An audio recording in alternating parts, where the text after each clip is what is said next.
하나님의 말씀 신약성경 고린도전서 7장 1절입니다.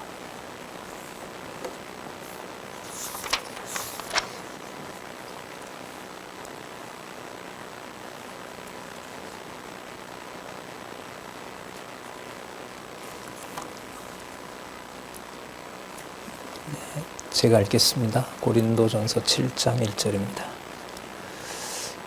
너희의 쓴 말에 대하여는 남자가 여자를 가까이 아니함이 좋으나 음행의 연고로 남자마다 자기 아내를 두고 여자마다 자기 남편을 두라. 남편은 그 아내에 대한 의무를 다하고 아내도 그 남편에게 그렇게 할지라. 아내가 자기 몸을 주장하지 못하고 오직 그 남편이 하며 남편도 이와 같이 자기 몸을 주장하지 못하고 오직 그 아내가 하나니 서로 원방하지 말라. 다만 기도할 틈을 얻기 위하여 합의상 얼마 동안은 하되 다시 합하라. 이는 너희의 절제 못함을 인하여 사단으로 너희를 시험하지 못하게 하려 함이라. 5절까지 읽어드렸습니다. 교재는 성경 강론 16권 8352페이지에 보시면 여기 나와 있죠. 단합에 저해되는 문제. 오늘은 좀 개인 사정이 있어서요. 2시간만 하도록 그렇게 하겠습니다. 자, 단합에 저해되는 문제가 7장에서부터 8장까지 나타나는데, 자, 구체적인 주제로 들어갑니다. 이 혼인 문제를 결정하는 데 대해서 단합을 왜 저해하는지를 알려주고 있습니다. 자, 내용을 먼저 보면 혼인에 대한 이유를 알려주며 이제 이 말이 나오죠. 은사대로 살 것을 공고합니다. 은사는 누가 주시는 거냐면 하나님이 주시는 거죠. 그 깨닫게 하신 말씀으로 자기의 은사가 무엇인지를 알게 하시는 거란 거죠. 자, 그 문제를 혼인 문제와 연관을 시키는 겁니다. 현실적으로 생활에서는 또 사실 자손 언약과 연관해서 보더라도 아주 중요한 문제이긴 하죠. 자, 그다음에 미혼자들 문제를 다루고 과부 그리고 이미 결혼한 성도들에 대해서도 하나님의 말씀을 명령합니다. 여기 보면 권고가 나오는 것은 절대적인 하나님의 말씀이다라고 하는 것이 아니에요. 그럼 이게 바울 개인의 의견이냐? 이렇게 보면 이 책은 이제 바울 얘기가 돼요. 그러면 주의 말씀에 근거를 둔 바울의 권고로 봐야 그 바울의 말이 자신의 말이 아니라 하나님의 말씀이 되는 겁니다. 아주 중요한 이 고민을 좀 많이 고민해야 되는 부분 중에 하나거든요. 그러니까 성령 하나님이 주관하신다라는 그 근거를 이해하지 못하면은 그 사람 말이 되는 거예요. 이제 사람 주어가 되는 거죠. 내가 이렇게 말하고 싶었는데, 내가 이렇게 원래 됐습니다. 이러면은 이거는 성경의 원저자인 하나님의 말씀, 성경의 원저자, 그리고 성경신학에서 강조하는 영원하신 삼위 하나님이 성경 계시의 본주어고 본소스로다라고 하는 그 사실하고도 연관이 됩니다. 그렇게 해서 벗어나지 않으려면 성령께서 온전히 주관해 주시는 일, 그렇게 하도록 하기 위해서 글자 한자 한자에 성령의 감동으로 기록하게 하신 겁니다. 그 사실을 이제 바울에게 깨닫게 한 거고, 그걸 우리가 지금 따라가도록 한 겁니다. 그 다음에 믿거나 믿지 않는 이제 부부 문제가 나옵니다.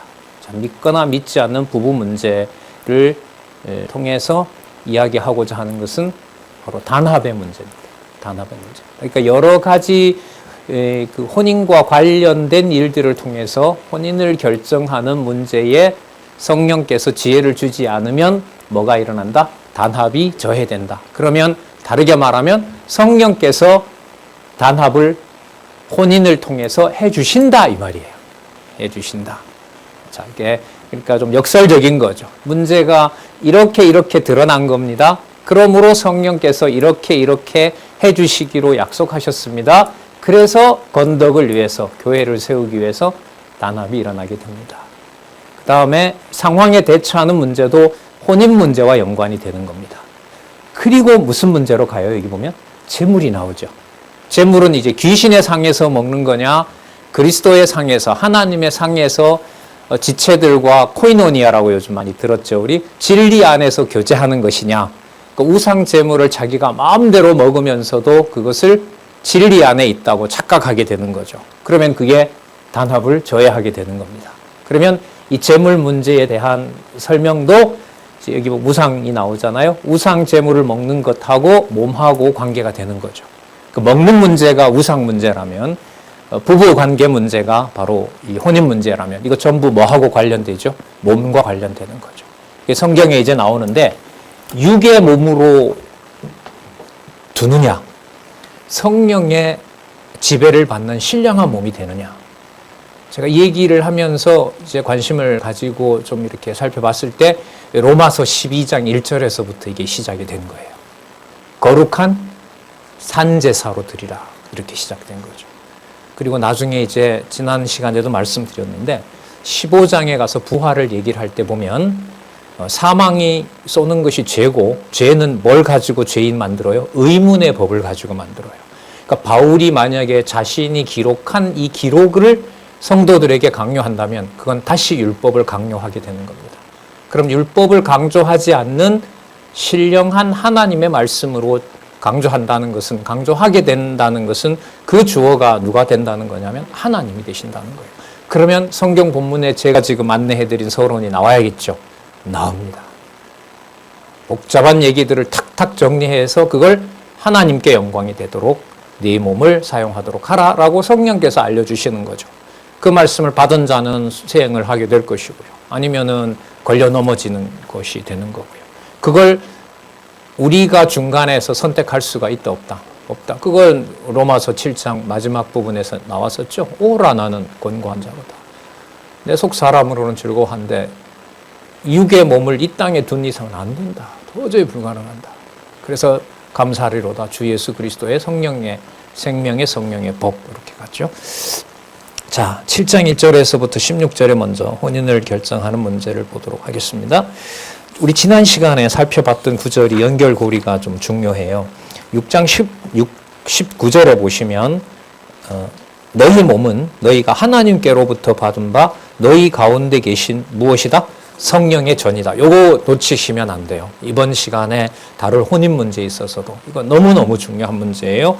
그리고 너희는 너희 것이 아니에요. 아니 그러면 내 몸이 어떻고 저떻고라고 하는 것이 교회 안에서 이 되는 말일까요? 아닐까요? 아니죠.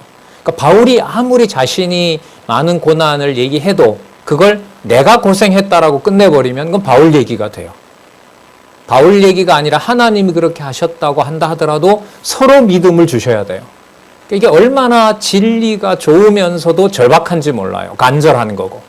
자, 너희는 너희의 것이 아니라 값으로 산 것이 되었은즉 그런즉 너의 몸으로 누구에게 영광을 돌리라? 하나님께 영광을 돌리라. 그러면 영광을 돌리도록 사도 바울로 하여금 이 글을 보내도록 하신 거예요. 그걸 사도 바울의 글로 읽느냐? 성령 하나님께서 하나님께 영광을 돌리도록 안내하느냐? 그리고 하나님이 그런 자기 백성을 인도를 해주시느냐? 이걸 전부 하나님이 다 하신다는 거죠. 그래서 저는 이제 그런 기억을 많이 떠올리는데요. 이제 여러 가지 개인 문제나 여러 가지 교회 문제가 있을 때 하나님이 보여주신 상황이라고 생각을 해요. 6년 전에 이 무렵에 장안중앙교회가 이렇게 분열되던 날이 있었어요. 주일날 장로님이 유리창도 막 깨시고 막 그 노 장로님 막 부르부르 떨기도 하시고 권사님들 막 떨기도 하시고 그날이 아직도 생생한데 저도 물론 그랬고요. 본 예배당에 들어가서 그 강론을 할 수 없었던 상황이었기 때문에 그때 이제 연구실에 올라왔을 때 이 성경 신학의 이 저자인 선배는 앉아서 이제 뭔가를 보고 계시더라고요. 그래서 제가 지금 이 상황에 뭘 보세요? 좀 따졌죠. 그러니까 잠시 앉으라고 하고 제가 드렸던 무엇인가 사고는 교정을 보고 계시더라고요. 그래서 나는 제일 겁나는 게 뭐냐면 그러니까 저게 아니라는 거예요. 내가 성경에 근거한다고 썼는데 그게 빨갛게 체크가 되어 왔는데 그게 혹시나 성경적인 게 아니다라고 지적을 할까봐 나는 그게 지금 제일 두려워. 그러니까 우리가 갈 길 가자 이 말인 거죠. 그 말은 우리가 갈 길 가자라는 게 기록한 성경 말씀 한 구절 한 구절이 여러 어떤 세상 일들이 복잡하다고 해서 그 말씀을 제대로 따라가지 못하면은 생명이 끊어지는 거잖아요. 그러니까 사단은 뭘 어떻게 할까요? 가능한 기록된 말씀을 내 중심대로 보게 하고 기록한 말씀을 그대로 따라가지 못하게 하는 거예요. 그래서 다르게 말하면 지금 이제 성경 본문대로 하나하나 확인하는 거. 확인 또 확인이라고 하는 일이 중요해지는 거죠. 그래서 하나님 좀 무슨 심란한 일이 있더라도 하나님 말씀이 눈에 이렇게 아른거리기만 하고 안 들어오지 않게는 좀 해주세요. 이건 해주셔야 되는 거 아니에요. 이렇게 이제 간절히 원하는 거죠. 막연히 또 이렇게 오디오로 말씀을 듣는 것하고요. 펴서 성경을 내가 보는 거하고 여러분 차이가 많을까요? 적을까요?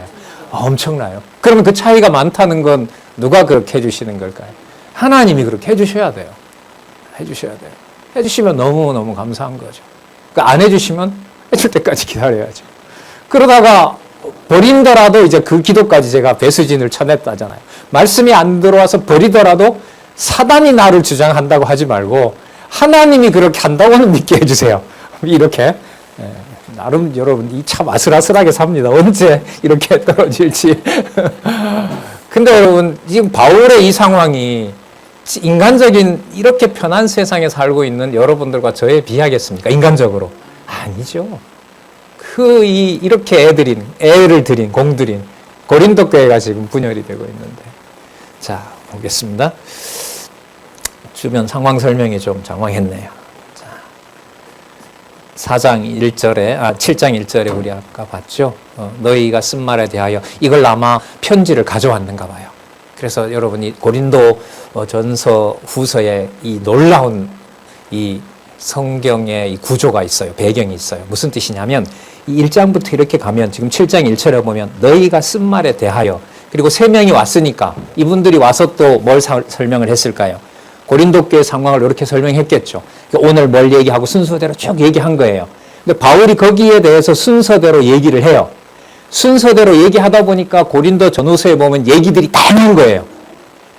음행도 있고요. 분열도 있고요. 만찬 때문에 난리고요. 혼인 때문에 어떻게 할 줄 모르고요. 결혼시켜야 되는지 안 시켜야 되는지, 시켜야 된다 안 시켜야 된다 난리고요. 그러니까 너무너무 다양한 문제가 있었어요. 그 얘기를 사도 바울이 듣고 하나님의 계시를 받아서 그 문제 하나하나를 다루어 가요. 그 다음 두 번째, 그렇게 사건들을 각각 다루는 것처럼 보이는데 성경신학을 통해서 확증해 준 사건은 그 다양한 사건을 성령 하나님을 주어로 단일한 의미로 모아놨다는 거예요. 우리끼리 서로 다양한 얘기를 하잖아요. 그런데 이게 어떻게 마무리가 탁 돼버리면 깔끔하게 정리가 돼요? 하나님이 하게 하신 거야. 맞아요. 맞죠? 가족끼리 모여서 막 언쟁을 해요. 근데 이제 듣고 있던 할머니가 야들아 됐다. 그거든 하나님이 하나님 뜻대로 하신 거 아니냐. 맞죠? 맞든지 안 받든지 그건 또 하나님이 각자에게 주셔야 되는 거예요. 이 놀라운 책이에요. 이 고린도 전후서가. 저는 처음에 진짜 사적 감정이 이렇게 몰입이 된 게 이게 왜 성경이 되지? 진짜 고민 많이 했거든요. 그러니까 논리적 통일성과 주제나 의미를 찾지 못하면은 이거는 내 스스로 성경이라고 말할 수가 없는 거죠. 자, 그래서 지금 연결고리를 신중하게 하나씩 말씀을 드리는 거예요. 고리는 하나님이죠. 다른 데 찾을 길이 있겠습니까? 하나님께서 그렇게 하시고 하나님의 정하신 뜻을 이룬다 이거겠죠. 자, 그래서 1절 너희가 쓴 말에 대하여 아까 읽었죠. 그냥 설명하게 가겠습니다. 남자가 여자를 가까이 아니함이 좋으나 그 너희들 편지를 받아보니 그냥 아예 결혼 자체를 하지 말았으면 좋겠다. 그러면 여러분 반대로 말하면 어떤 상황인지 아시겠죠? 어미를 건든 상황인데 무슨 일이 일어났겠습니까? 그러면 차라리 뭐 자체를 하지 말아요? 그냥 혼인을 하지 말자. 누구처럼? 바울처럼. 이 문제도 건들거든요. 이 문제를 소개합니다. 그런데 말씀드리고 가면 다 그렇게 못한다. 하나님이 주신 뭐가 다르니까? 은사가 다르니까. 각자에게 준 은사가 다른데 나처럼 되기를 나도 원하지만 그럼 이미 결혼한 사람은 그러면은 헤어지라고 해야 되냐? 그건 아니다. 그러면 그 상황에서 누구에게 영광이 되도록 하는 신령한 몸? 하나님께 영광이 되도록 하는 신령한 몸. 그럼 신령한 몸은 좋은 걸 먹고 좋은 교육을 받으면 될까요? 기록한 말씀을 확인해야 될까요? 그래서 고린도 전서를 또 봤을 거 아니에요. 그래서 말씀을 연결해서 읽어가는 이걸 하나님 건들지 마시었으면 좋겠습니다. 이걸 볼 수 있는 여유는 주십시오. 이렇게 간절하죠. 요즘 더 간절해요. 아니, 이거 흔들리시면 안 됩니다, 이거. 자, 남편을 두라 합니다. 그리고 아주 강한 얘기를 합니다. 3절에 보면, 남편의 아내에 대한 의무, 또 아내의 남편에 대한 의무를 얘기를 하는데 더 풀어줍니다. 4절. 아내가 자기 몸을 주장하지 못한다 그럽니다. 주장하지 못한다는 말은요, 각 개인이 가지고 있는 권리를 자기 자신이 못 누린다는 거예요. 자기 자신이 마음대로 할 수가 없다는 거예요. 마치 그리스도가 머리 되셔서 우리를 인도하지 않으면 사도 바울의 고민처럼 진짜 말씀대로 살고 싶은데 죄의 법이 먼저 나라는 내 죄를, 내 의를 먼저 앞세워 버리겠다는 거죠. 그걸 어떻게 벗어나냐는 거예요. 자, 그게 바로 자기 몸을 주장하지 못한다는 겁니다. 오직 그 남편이 하며 남편도 이와 같이 자기 몸을 주장하지 못하고 오직 그 아내가 하나니. 자, 그 다음 보세요. 서로 분방하지 말라. 여러분, 이걸 좀 찾아봤는데요. 이 낱말들은 소개를 안 했는데 제가 헬라어를 찾아보니 되게 강한 말이더라고요. 상대의 권리를 약탈하지 말라, 이런 뜻이에요. 무슨 뜻이냐면 하나님께서 주 안에서, 이제 교회 안에서 얘기입니다. 진리 안에서, 주 안에서 혼인을 하나님이 시켰을 때 정욕의 문제도 하나님께서 사단으로부터 보호하시지만 더 중요한 것은 상대방이 하나님에게 준 그 권리, 여자면 여자로서, 남자는 남자로서, 남편이면 남편으로서, 부인이면 부인으로서 가지고 있는 각자에게 준 은사, 다르게 말하면 권리가 있다는 거예요. 그 권리를 결혼했으면서도 등한시한다는 말은 상대방의 권리를 약탈한다는 거예요. 이게 사전적 의미더라고요. 여러분, 더 충격적인 거는요, 6절에 가면 이 말을 하면 이렇게 강한 얘기인데도 무엇이 아니요 뭐뭇은 아니라고 그래요? 권도요. 권도라는 말은 서로 우리가 교회의 덕을 세우기 위해서 이야기하는 것이지 무엇은 아니라 명령은 아니다. 왜 명령이 아니냐 하면 사도 바울이 이런 경우라면 다들 여러분들이 저처럼 되셔야 됩니다. 결혼하지 말아야 됩니다. 이렇게 말해야 되거든요. 그렇게 하면 명령이 되죠. 근데 그렇게 할 수가 없죠. 각자 주신 은사가 있는데. 자, 그래서 바울 개인의 얘기는 바울 자신이 만든 얘기고, 성경에 근거를 둔 얘기는 그거는 성경의 말씀이고, 이런 구조가 아니에요. 진리의 영께서 사도 바울로 하여금 진리 기록자로, 계시를 기록할 자로 세워서 성경적 근거를 통하여 여기 보시면 교회를 세우기 위한 단합의 진리를 바울로 하여금 바울의 글을 통해서 성도들에게 알려주시는 거예요. 그럼 누구의 말씀이겠어요? 하나님의 말씀인 거죠. 전 이것도 사실 좀 이렇게 어려웠거든요. 권도는 성경에 근거를 안 둔 거니까 해도 되고 안 해도 되는 거냐? 그래서 이걸 자기 좋은 대로 쓸 수 있는 빌미도 만들어 봤고요. 그런 말씀이 아니더라고요. 왜? 나중에 가면 아까 답이 나왔죠. 누구에게 영광이 되게 하려 함이라? 하나님께. 무슨 몸으로? 신령한 몸으로. 신령한 몸은 누구의 말씀을 듣는 몸? 그렇죠. 하나님의 말씀을 듣는 몸. 신령한 몸. 은사를 깨닫는 몸. 너무 선명하죠. 그러니까 이 성경신학 이 기록자의 권면대로 아무것도 하지 말고 공부하세요. 공부가 세상 공부일까요? 아니죠. 성경에 나타난 말씀을 들으셔야 생명이 삽니다. 그 말씀 아니겠어요? 자, 좀 더 볼게요. 서로 분방하지 말라. 강하죠? 약탈하지 마라. 하나님이 그 상대방에 준 권리를 남을 통해서 그 주장을, 그 권리를 보호하도록 되어 있는데 그것을 네가 약탈하는 행위다. 그래서 어떤 신학자들은 이렇게도 풀어놨어요. 이 맥락에서 보면 부부관계 거부는 사기다. 그러면 원하는 대로 강요하는, 이거는 좀 문제가 있을 수 있어요. 그럼 원하는 대로 모든 것을 요구하는 거 상대방의 의사와 상관없이 그거는 될까요? 성폭행이죠. 제가 한 30년 전에 유학 갔잖아요. 갔던 나라에 원하지 않는 부부관계를 원했을 때 남자든 여자든 간에 형사고발이 돼요. 그게 30년 전에 그 나라 법이더라고요. 그러니까 그건 서양 개인주의 입장에서 각자 자기 자신이 가진 어떤 성향까지 국가의 법으로 보호한다는 거죠. 그리고 그 나라는 그 당시에도 아이들이 이 고발을 할 수가 있더라고요. 부모를. 학대에 대해서. 지금 우리나라도 그런 얘기 나오죠? 완전히 안 나가고 있지만. 자, 어쨌든요. 이 여러분 미묘하고 복잡한 문제를 하나님이 아실까요? 모를까요? 자, 머릿속은 지금 알고 계시죠? 그런데 이 문제를 하나님께서 그리스도를 통하여 하나님께 영광이 되도록 교회를 세우는 일과 연관시키는 거예요. 그렇죠. 저도 부모가 있고 여러분들도 부모가 있고 신앙 안에 있는 분들도 있고 또 신앙을 두 분 중에 한 분만 가진 분도 계셨을 것이고 하지만 두 부부 간에 저도 마찬가지고요. 다음에 자랄 저희들 애들도 그렇고 그 모든 관계들을 하나님의 말씀을 듣는 교회로 세워가는 일로 그걸 누가 세우겠습니까? 둘이 하지 못한다 그랬잖아요. 이렇게. 자. 다만 기도할 틈을 얻기 위하여 합의상 얼마 동안은 하되 다시 합하라. 그 권리를 사전적 번역을 하면 약탈해서는 안 된다라고 얘기를 합니다. 자, 이렇게 강하게 해석을 하지만은 자, 그 목적은 5절에 보면 끝에 나오죠. 이는 너희의 절제 못함을 인하여 제멋대로 함으로써 사단으로 너희를 시험하지 못하게 하려 함이니라. 그러면 우리 생각은 사단을 하나님 없애버리죠. 좋잖아요. 이렇게 되면. 근데 하나님은 늘 얘기하지만 당신의 방법대로 아담에게 줬던 3대 언약을 사단에게 맡기는 방법으로 하나님의 은혜와 주권으로 3대 언약을 이루어 가신다는 거죠. 할 말이 없게 하시면서 하나님의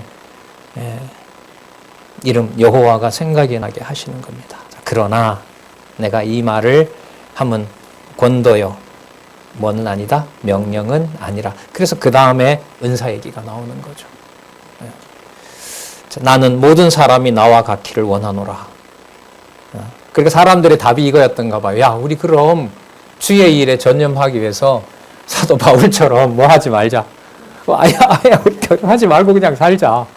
근데 사도 바울 여기에 대해서 남과 여로 준 것이 자기가 자기 몸을 주장할 수 없게 하나님이 만들어 놨는데 각자 어디에 나오잖아요. 하나님이 스스로 주신 고자도 있고 또 뭐예요. 생식할 수 없도록 그냥 사고가 나서 했을 수도 있고 여러 다양한 경우가 있는 거죠. 그걸 하나님이 주신 은사까지 설명을 단마디로 못합니다. 말씀의 근거를 두고 그걸 이해를 하고 또 이렇게 안내를 해줘야죠. 성경에서 다루고 있는 문제이기도 하고요. 그러나 각각 하나님께 받은 자기의 뭐가 있대요? 은사가 있으니 하나는 이러하고 하나는 저러하니라. 그러나 그 모든 경우가 하나님께 영광이 되도록 하신다는 것은 하나님의 명령입니다. 그러니까 사도 바울처럼이라고 하는 것을 다른 사람에게 나처럼은 안 돼요. 왜냐하면 당장 주어가 누구처럼이 돼요? 내가 되잖아요. 나처럼 하세요. 그게 아니죠. 여호와가 주신 대로 하시죠. 이게 문제죠. 여호와께서 주신 게 뭔지를 생각하시고 그대로 하시겠죠. 이렇게 돼야 되는 거죠. 그러니까 여러분 권면에서 욕심이 조금 발동하면 명령으로 넘어가요. 말은 권면이라고 하는데 가만 들어보면 상대방을 뭐 해요? 명령하고 쪼우는 거야. 못 살게 구는 거고. 내가 좀 부탁을 하는데 부탁이 듣고 보면 협박인 거죠. 이런 언어인데 성령께서 기록한 말씀을 이 하늘에 속한 진리를 성령께서 맑게 청명하게 인도를 해주지 않으면 고도의 율법이 되는 거죠. 남을 뭐 하는, 정죄하고 심판하는, 변명하는. 자, 계속 보겠습니다. 하나는 이러하고 저러하니라. 그러므로 하나님의 영광을 위한 은사를 주셨는데 그대로 행하도록 하라. 이렇게 알려줍니다. 8절 내가 혼인하지 아니하는 자들과 과부들에게 이르노니 나와 같이 그냥 지내는 것이 좋으니라. 왜냐하면 임박한 환란이라는 게 배경이 되거든요. 그러면 이건요. 역사적 환경을 누가 주신다는 거예요? 하나님이 주시는 거죠. 풍요롭고 다산이 일어났던 적 있잖아요. 우리나라에. 너무 많이 나와서 둘만 낳아 잘 기르자 하다가 요즘은 막 세지상 나오면 돈까지 주는 그런 경우가 되잖아요. 그런 그 모든 환경을 누가 주실까요? 하나님이 주시는 거죠. 만약에 내일 우크라이나처럼 전쟁이 발발해서 여러분 자녀들 결혼시키겠어요? 보호하시겠어요? 당연하죠. 그건 당연한 거예요. 그럼 풍요로운 시대에 재산도 좀 마련되어 있고 애들을 위한 뭐까지 다 준비해 놓은 부모가 그 결혼 왜 안 시키려고 하겠어요? 그렇게 해서 또 바울처럼은 아닌 방식으로 주신 은사대로 또 권사하면서 말씀 전하도록 하면 되는 거죠. 자, 9절에 만일 절제할 수 없거든 혼인하라 또 나옵니다. 정욕이 불같이 타는 것보다 혼인하는 것이 나으니라. 이거는 명령이 아니라 주신 은사를 강조해요. 주신 은사를. 그러니까 주신 은사를 강요한다는 것은 상대방에게 강요할 수 있는 게 아니에요. 은사를 강조한다고 해서 상대방에게 강요하는 게 아니에요. 반대로 은사라고 해서 그걸 내 마음대로 막 쓰게 되는 것도 아니에요. 그건 하나님께 대한 영광으로 가진 않거든요. 10절. 자, 10절. 혼인한 자들에게는 내가 명하노니. 이미 혼인했어요. 자, 부부입니다. 명하는 자는 내가 아니요. 누구라 그래요? 주신이라. 이건 은사가 아니라 성경에 기록된 분명한 목적이 있는 거예요. 자, 여자는 남편에게서 갈리지 말고 만일 갈릴지라도 그냥 지내든지 다시 그 남편과 화해하도록 하라. 화해. 그리스도가 하나님과 화해를 시킨 그 화해 사역과 동일한 말입니다. 화해하도록 하라. 남자도 아내를 버리지 말라. 이건 마태복음 19장에도 나오고요. 마가복음 10장에도 나옵니다.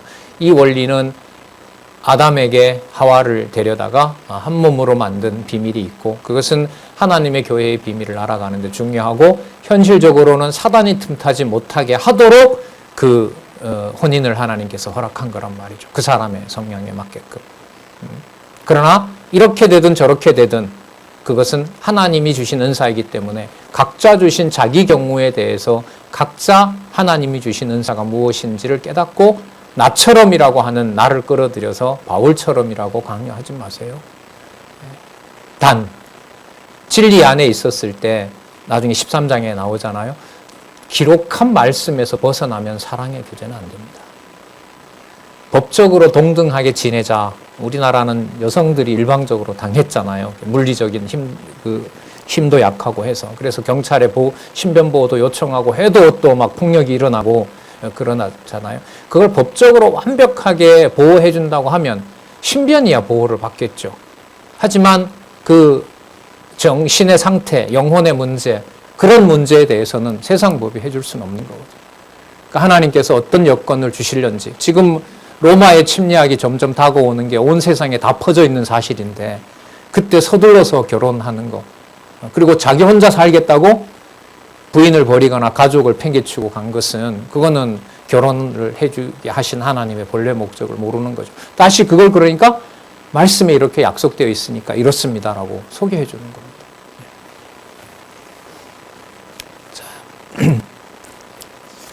하나님의 구원이 베풀어지도록 하시는 내용이 그 다음에 나오는데요. 상대적 관계, 절대적인 것은 아니다라고 하면서도 성도들을 진리 안에서 하나님의 자비하심으로 권하면서 하나님의 자비하심이 하나님의 아가페거든요. 그런 하나님의 사랑으로 성도들이 믿지 않는 가정, 둘 중에 하나가 믿는 가정에 대해서도 어떻게 은사를 관리하도록 하시는지 그 다음 기록 내용이 나와 있습니다. 자, 그 남은 사람들에게 내가 말하노니 이는 주의 명령이 아니라 주의 명령이 아니라는 말은 하나님께서 각자 주신 무엇이다? 은사다.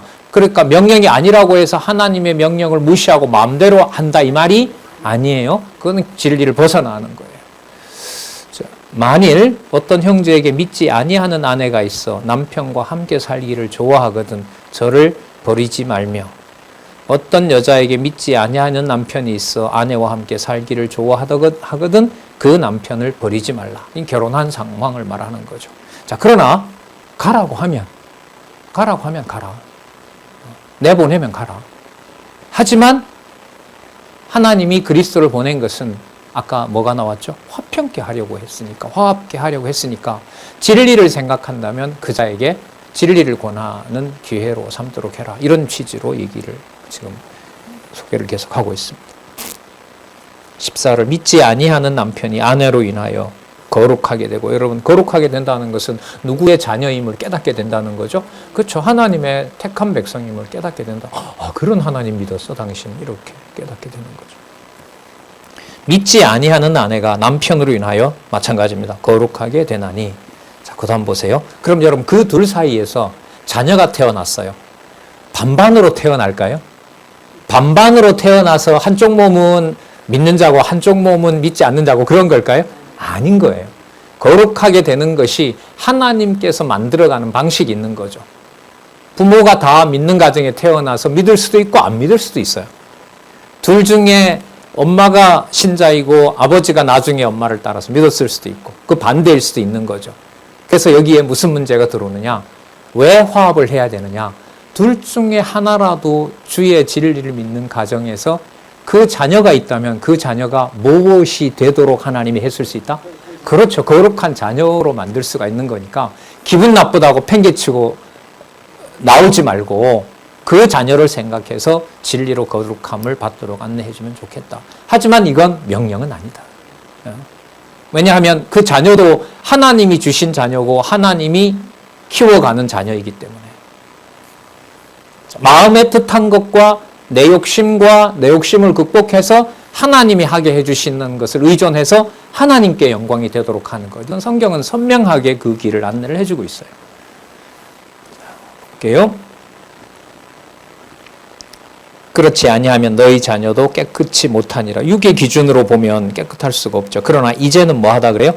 거룩하다라고 얘기하죠. 그럼 이때 거룩하게 되는 것이 혈육으로 나왔기 때문에 그런 것이 아니라 누가 거룩하게 한다? 왜냐하면 거룩하게 하는 것은 성령이 내주하셔야 되는데 성령이 들어오는 게 두 사람의 어떤 부부 관계 때문에 그 속에 성령이 들어가는 건 아니기 때문에. 하지만 듣고 양육받는 것은 누구를 통해서? 부모를 통해서 소개를 받으니까. 이게 무슨 문제예요? 가정교회의 비밀인 거죠. 그래서 이 지금 7장 문제, 7장에 나오는 이 혼인 문제 있죠. 제가 볼 땐 아주 내밀하고 상세하게 가정교회의 출발을 해석해 주는 부분이에요. 구약에도 이런 게 없거든요. 신약에도 이 정도로 에베소서가 이렇게 아주 둘만이 아는 관계에서부터 하나님을 소개하진 않거든요. 에베소서는. 이걸 이제 바탕으로 에베소서의 창세전에서부터 이제 교회를 설명하고 있는 거죠. 자, 그래서 이 순서대로 가는 것도 나중에 이제 에베소서가 나오는 것도 의미가 있다, 이런 생각도 하게 됩니다. 자, 볼게요. 그렇지 아니하면 너희 자녀도 깨끗이 못하리라. 그러나 이제는 거룩하니라. 자, 그러나 혹 믿지 아니하는 자가 갈리게 하거든 뭐하라? 갈리게 하라. 근데 쫓는데 어떻게 해요? 방법이 없죠. 형제나 자매나 이런 일에 뭐 할 게 없다? 구속받을 것이 없느니라. 강제로 내어보내는 자에 대해서.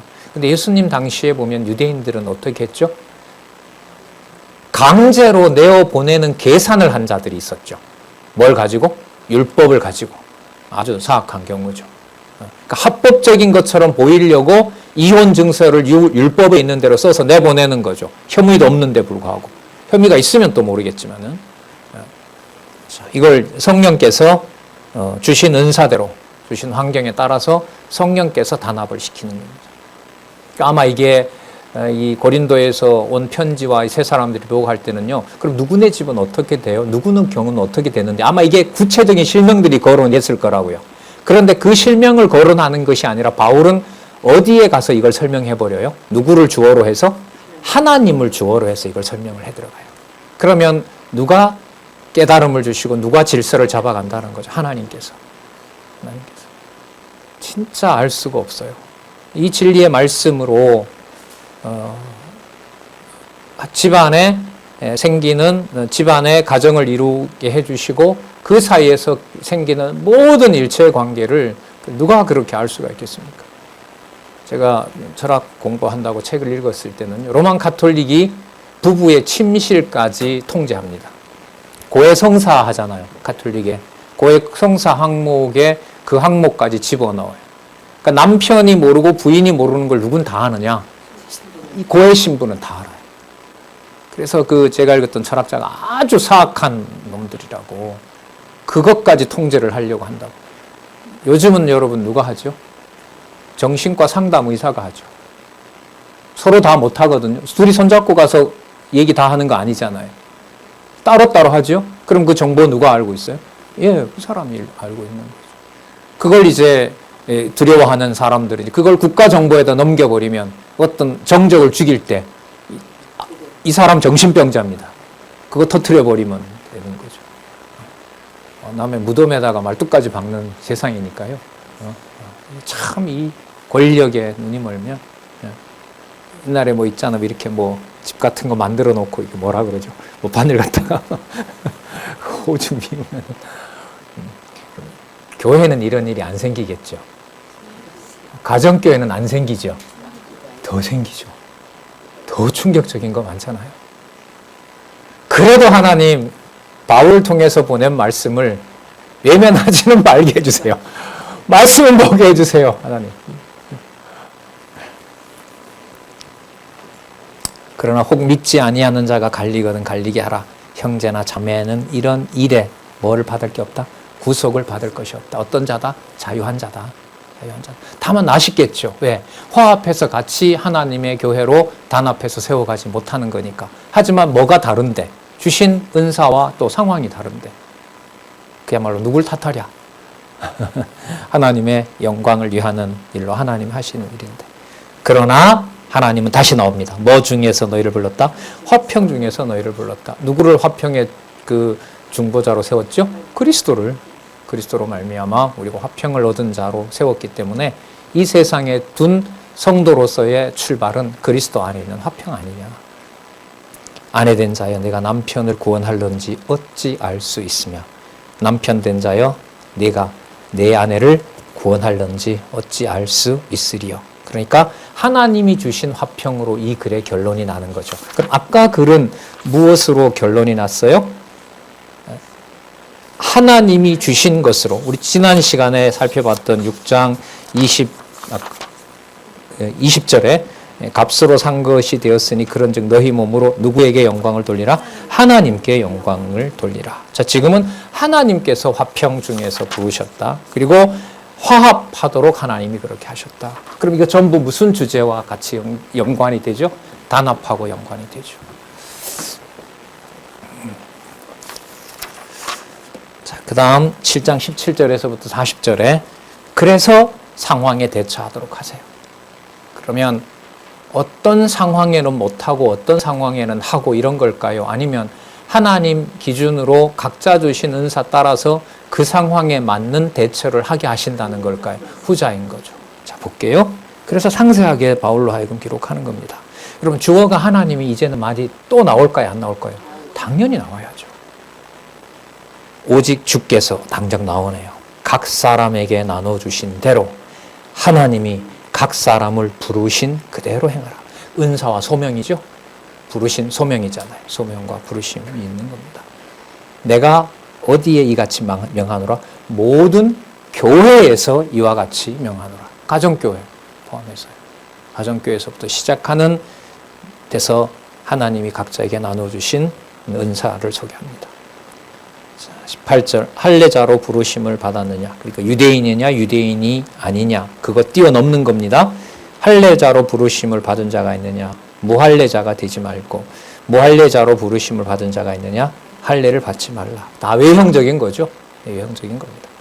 할례 받은 것도 아무것도 아니요 할례 받지 아니하는 것도 아무것도 아니로되 오직 누구의 계명을 지킬 따름이다. 하나님이 그때 유대인들은 하라고 한 거고 이방인들은 안 한다고 하지 말라고 한다고 알려주지 않았으니까 그 계명을 지킬 따름이었지. 그때마다 하나님이 주신 거지. 지금 그리스도 안에서 하나님 자녀로 부르고 그리스도께서 은사를 주시는데 그것이 무엇이든지 간에 상관이 없다. 그게 제재가 될 이유는 없다. 그걸 가지고 하나님께 속했다 속하지 않았다라고 평가할 수가 없다. 오직 하나님의 계명을 지킬 따름이니라. 그런데 이걸 내세우게 되면 이게 바로 의문의 법.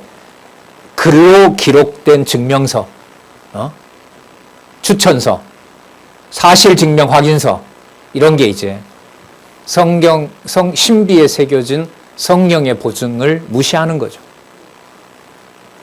부르심을 받은 그 부르심대로 지내라. 소명을 하신 그대로 지내라. 내가 종으로 있을 때의 부르심을 받았느냐? 염려하지 말라.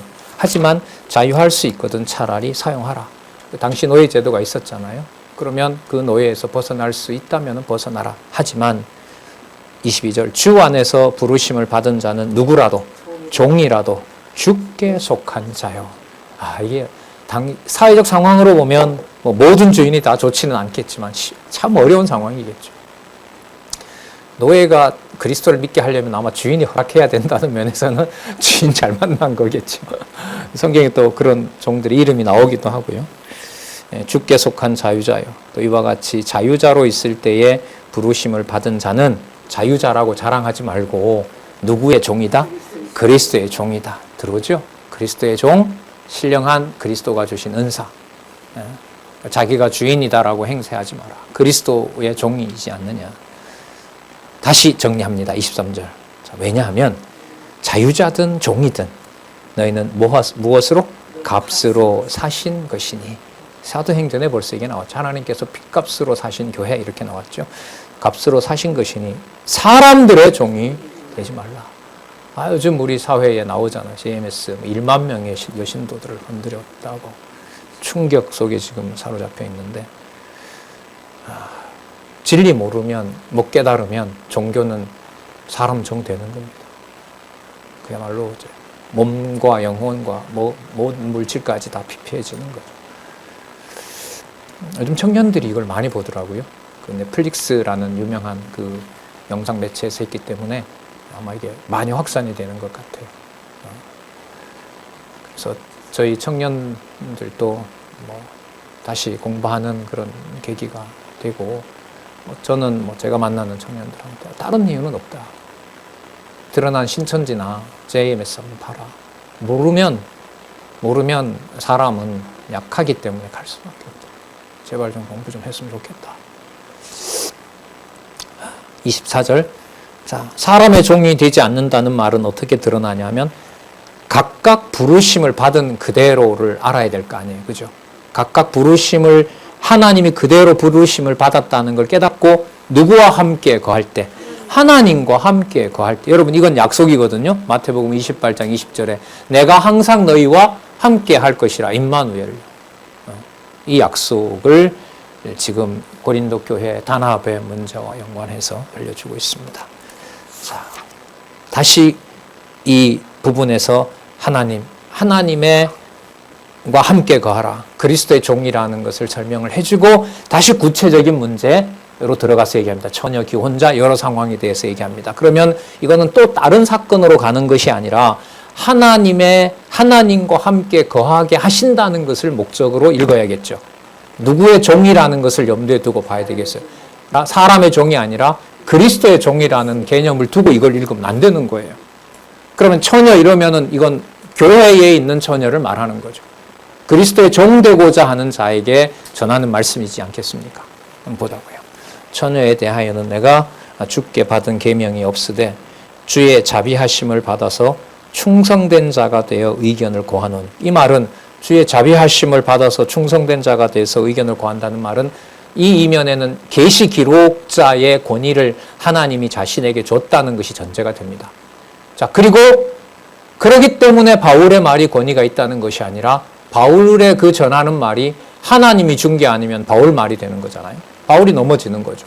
또 하나님께 받았는데 자신이 하면 강요하면 그거는 안 되는 거죠. 그러니까 은사를 기록된 것이 아니지만 내가 은사고 내가 하나님의 자비하심으로 너희를 권한다고 했을 때 기록된 말씀보다가 더 두려울 수 있습니다. 왜냐하면 그 의견이 누구 의견으로 강조가 되면 바울의 의견으로 강조가 되면 바울이 걸려 넘어지는 거죠. 그리고 스스로 종 만드는 거죠. 성도들을. 그런데 지금 번역한 편지 보면 누구 편이다라고 하는 걸로 보면 하나님께서 바울의 글이 바울의 편당을 만드는 대로 악용되게 하신 거예요. 하나님께서. 그렇게 쓰지 못하도록 하나님께서 교회를 단합시키시고 일치시켜 나간다는 것을 고린도 전후서 끝까지 이제 알려주시는 거죠. 자, 주의 자비하심을 받아 충성된 자가 되어 의견을 고하노니 내 생각에는 이것이 좋으니 곧 임박한 환난을 인하여 사람이 그냥 지내는 것이 좋으니라. 임박한 환난은 로마에 의해서 유대가 멸망하는 사건이죠. 내가 아내에게 매였느냐 노이기를 구하지 말며 매였느냐 노이기를 구하지 말며 아내에게 매였느냐 아내를 구하지 말라. 아까 임박한 환난을 배경으로 설명을 하고 있습니다. 그러나 장가 가도 죄 짓는 것이 아니요 처녀가 시집 가도 죄 짓는 것이 아니로되 이런 일들은 뭐에 육신의 고난이 있습니다. 나는 너희를 아끼노라. 주의 자비하심으로 권하기 때문에. 그래서 이런 신앙의 선배나 가정에서부터요. 이런 신앙의 선배를 하나님이 주신 것은 너무 감사한 일이죠. 근데 지금 우리 상황은 공부하시는 모든 분들이 원하기만 하면 성경의 하나님의 말씀을 다 전할 수 있는 환경이 됐어요. 전해주고 싶으자 하는 자들에게는 지금. 근래 들어오신 분들보다는 양육되시고 전할 수 있는 여건이 되신 분들이 훨씬 많거든요. 지금 교회 동력자 협회는. 네. 이제 이게 우리 마음대로 누구에게 얼마만큼 이걸 하나님께서 준비하고 계시고 또 하나님께서 이루어가고 계신다고 생각을 합니다. 육신의 고난이 있으니 나는 너희를 아끼노라. 형제들아 내가 이 말을 하노니 때가 단축하여 증거로 이 말은 임박한 환난의 때가 가까이 온다는 거죠. 단축하여 증거로 이후부터 안에 있는 자들은 없는 자 같이 하며 왜? 둘이 살면 뭐합니까? 환난이 닥쳐오는데 모아놨던 모든 재산들이 전부 약탈을 당하는데 죽는데 자 우는 자들은 울지 않는 자 같이 하며 그러니까 남편이 없다고 울고 자식이 죽었다고 울고 하는 자들 환난이 닥치면 전부 다 똑같은 상황이 되는데 그런 육신적인 조건 때문에 울고 웃는다고 하는 것은 그건 바른 태도가 아니라는 거죠. 자, 닥친 환난에 비하면 남편이 없어서 외롭다라고 하는 것은 작은 일이 아니냐 이런 거죠. 좀 더 인간적으로 말하면. 기쁜 자들은 기쁘지 않는다 같이 하며 매매 장사하는 사람들 매매하는 자들은 수익을 아무리 높여놔도 누구 다 줘요? 로마가 다 뺏어가요. 여러분 유대인들이 종교개혁 당시부터 중세 때부터 모아놓은 어마어마한 재산들 한순간에 600만 죽이면서 다른 사람 손에 쥐어주잖아요. 그걸 여러분 하나님이 살아계신 증거로 함부로 말할 수가 있을까요? 힘들어요. 불가능합니다. 그런 상처를 안고 예수 그리스도를 하나님이 보낸 은혜의 선물로 그런 희생보다가 더 값진 것으로 그리스도를 생명으로 받는다? 이건 하나님 하실 일입니다. 책을 보다가 좀 아무리 알았어도 또 충격이. 아우슈비츠에서 하루에 2,000명 아이들을 죽이고 그걸 자기 손으로 태웠던 사람이 살아나와서 도대체 하나님이 있느냐라는 신정론 많이 요즘 얘기 들으셨죠? 하나님이 있다면 악을 왜 이렇게 도대체 허용한단 말이냐. 그걸 읽는데 읽기가 싫은데 한번 인내를 가지고 읽어봤어요. 신앙이 흔들리지 않게끔 해달라는 소망을 가지고. 힘들더라고요. 걔네들 벗어났던 유품 챙기고 하고 그걸 다 챙겨 놓으니까 그걸 다 독일 군들이 다시 다 가져가고. 자, 그거에 비하면 혼자 외롭다고 우는 거 아무것도 아니죠. 상대적인 얘기이긴 하지만 그래서 누구를 더 의지하도록 하고 누구의 영광을 위한 일에 관심을 돌려요? 예, 하나님의 교회 그리스도의 종으로서 자신의 은사로 돌아오게 하는 겁니다. 참 극적이고 진짜 인간적으로 아련하죠. 아릿하고 이렇게까지 하나님 하시나.